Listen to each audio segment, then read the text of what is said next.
MSNBC's Tiffany Cross, again, the entire left-wing media have now mobilized in support of the idea that the United States is in the middle of a civil war. And as you'll see, this is bipartisan because you started to see a reactionary response from the right. Trump was always a reactionary. Trump was always a reaction to the left. The left is the mobilizing force on behalf of the idea that they ought to be the dominant force in every area of political culture, and if you oppose them, you need to be steamrolled. Here's MSNBC's Tiffany Cross talking up the civil war. These days, it feels like we are not just at the brink of a civil war, but that one has already begun. Trump supporters are already speaking the language of violence. They're threatening the FBI, the DOJ, the state itself, and this is all as they defend their dear leader. Now, it's more than just threats, though. Their rhetoric has already led to actual violence, and there is likely more to come. And I don't need to remind you how the MAGA mob sacked the Capitol on January 6th in an effort to overturn the 2020 election. More than 40% of Americans think a civil war is likely in the next decade. That's a big number. I keep talking this thing up. I think that's why you believe that. When you label half the American public the enemy, that is not a rarity. Charles Blow, the worst columnist of the New York Times, he spent the weekend going back to the 2008 slander that everybody who opposed Barack Obama was a bitter clinger. I think that Democrats get kind of beat over the head and they kind of back away when they tell the truth. Telling the truth becomes a political sin. Barack Obama told the truth when he talked about people clinging to their guns and their Bibles. Hillary Clinton told the truth when she said that there were deplorable people in the Republican Party supporting Donald Trump, and he was exciting a lot of racism and misogyny and bigotry. Okay, meanwhile, you have Mehdi Hasan over on MSNBC, who, when he is not working for Al Jazeera, is over at MSNBC, spouting nonsense, saying that it's about time to jail Donald Trump. We should do that. Yeah, this is definitely going to bring down the tensions in the country and move us toward a unity that is externally facing. Solid stuff here from Mehdi Hasan. You can understand why I chuckled when one reporter asked this question at a recent White House press briefing. Is the White House at all concerned, given the domestic political climate, but also the signal that it sends to the rest of the world, that the Department of Justice carried out this sort of operation on a former president, that it could even create the appearance of politically motivated prosecutors?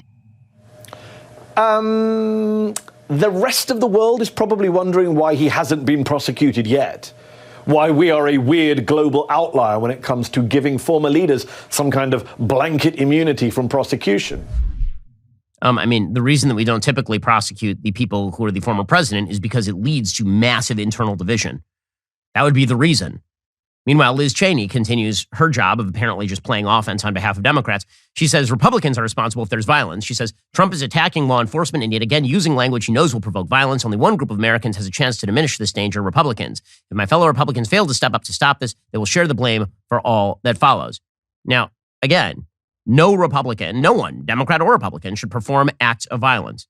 Liz Cheney blaming one side of the political aisle about 2 years after we saw the biggest riots in American history, the most damaging riots in American history, is quite something. Meanwhile, of course, this drives the right into spasms of apoplexy. The right responds in kind.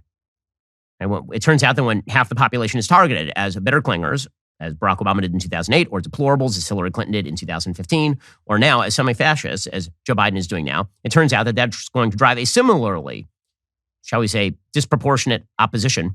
Here is Donald Trump over the weekend calling Joe Biden an enemy of the state. Joe Biden came to Philadelphia, Pennsylvania to give the most vicious, hateful, and divisive speech ever delivered by an American president, vilifying 75 million citizens plus another probably 75 to 150, if we want to be accurate about it, as threats to democracy and as enemies of the state. You're all enemies of the state.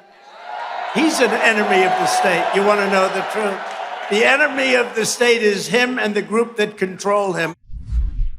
Okay, again, this sort of language is, you can see he's responding directly in kind to Joe Biden, right? He's correct that Joe Biden gave a vicious speech targeting half Americans. Trump, for his part, is targeting Biden personally, which is typical politics, right? Biden has targeted Trump personally. Trump is targeting Biden personally. Bottom line, though, is the internal divisions in the West right now are the opening for China. Right? That is what is required to lead to the miscalculation that will lead to political violence and economic stagnation. It's other countries assessing that the West is weak that leads to conflict. Whether you're talking about Osama bin Laden assessing the West as a paper tiger, and so he's going to go ahead and do 9/11, or whether you are talking about the Nazis looking at the West in 1938 and thinking, okay, well, we can do whatever the hell we want because, man, no one's going to stop us. It is that, whether you're talking about Vladimir Putin this year deciding the West was miscalculating and deciding that the West was not unified, the West was falling apart. Now's the time to push, right? Push where there's mush, in the words of Stalin. The West had better get with it pretty damned quickly. And listen, there is a chance that the West will. Right? It is unclear at this point whether we are about to, as I say, the 1980s is a thing that happened after the 1970s. The question is how fast we get to the 1980s or whether we get there at all. The battle for the culture is heating up. We here at the Daily Wire are making some big moves. So be sure to like, subscribe, ring that bell, because you're not going to want to miss a single moment.